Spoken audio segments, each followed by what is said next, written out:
बांसवाड़ा की सियासत में आज फिर हलचल तेज हो गई है। बागीदोरा विधायक जयकृष्ण पटेल ने सर्किट हाउस बांसवाड़ा में आयोजित प्रेस कॉन्फ्रेंस में महेंद्रजीत सिंह मालविया के पार्टी बदलने को लेकर जमकर हमला बोला। जयकृष्ण पटेल ने आरोप लगाते हुए कहा कि मालवीय सत्ता के भूखे हैं और इसलिए बार बार पार्टी बदल रहे हैं। उन्होंने तंज कसते हुए बयान दिया कि मालविया तो बीजेपी की वॉशिंग मशीन से ढुल कर आए हैं। जयकृष्ण पटेल ने कहा कि मालविया का पार्टी बदलना उनकी सत्ता की लालसा का परिणाम है। उन्होंने कहा कि मालविया ने पहले कांग्रेस छोड़कर बीजेपी में शामिल होने का फैसला किया, लेकिन अब वे फिर से पार्टी बदलने की सोच रहे हैं। जयकृष्ण पटेल ने कहा कि मालविया का यह कदम उनकी राजनीतिक स्थिरता पर सवाल खड़े करता है। जयकृष्ण पटेल ने मालविया के फैसले को लेकर कई सवाल भी खड़े किए। उन्होंने कहा कि मालविया को अपने फैसले के बारे में सोचना चाहिए और ये देखना चाहिए कि उनका यह कदम उनके राजनीतिक भविष्य के लिए कितना फायदेमंद होगा। आप ही सुनिए क्या कहा जयकृष्ण पटेल ने।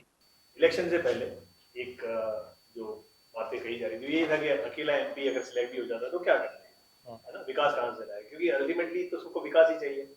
तो ये बात तब तो जनता का सपोर्ट भी था और आपकी इतनी फैन फॉलोइंग भी थी, तो लोगों ने आपको सिलेक्ट करके एमपी बना दिया। लेकिन अब जब बात विकास की आती है तो अभी हाल ही में एमपी राइट्स का जो डेटा है लोकसभा का जो हमने देखा उसमें यह है कि कुल आवंटित राशि 9.80 करोड़ रुपए आवंटित की गई, लेकिन जो कुल खर्च है वो 4 करोड़ 28 लाख रुपए हुआ। इसमें प्रस्तावित कार्य 83 थे और पूरे हुए कार्य सिर्फ 6। उनमें भी जो 4 है वो इस जनवरी में क्लियर हुए हैं, कुछ 10 दिन पहले। तो ये विकास वाली चीज क्यों नहीं हो रही? आप जो जमीन की बात कर रहे हो बिल्कुल सही है, मैं मानता हूँ, लेकिन जो विकास है, जो एक आम जनता की चाह है, जो आपसे चाहती है, वो कब होगी?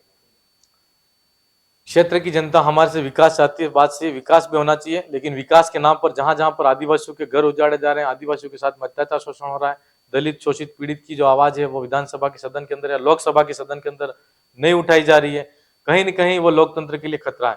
आज विकास के नाम पर आप देखिए कॉरिडोर बनाने का काम हो, सरकार वहां पर कॉरिडोर बनाया जा रहा है वहां पर भी आदिवासियों की जमीन पर ही बनाया जा रहे हैं, तो उन पर कितना मुआवजा दिया जा रहा है। उन लोगों के साथ में आज जो लोग विस्थापित हुए उनको कहां पर रहने की कोई जगह मिली नहीं मिली। आज एनपीसीएल का प्रोजेक्ट आप देख लीजिए, एनपीसीएल के अंदर कितने गांव विस्थापित हुए, वो विकास हो रहा है, लेकिन विकास के नाम पर उन आदिवासी जो वहां से जिनका घर था वो बेघर हुए, उनका आज रहने का ठिकाना नहीं है। आज जिन लोगों को मुआवजा दिया गया वो भी थोड़ा सा दिया गया। 40,000 करोड़ रुपए के प्रोजेक्ट में से 285 करोड़ रुपया मात्र जिन लोगों का विस्थापन है उनको बांटा गया।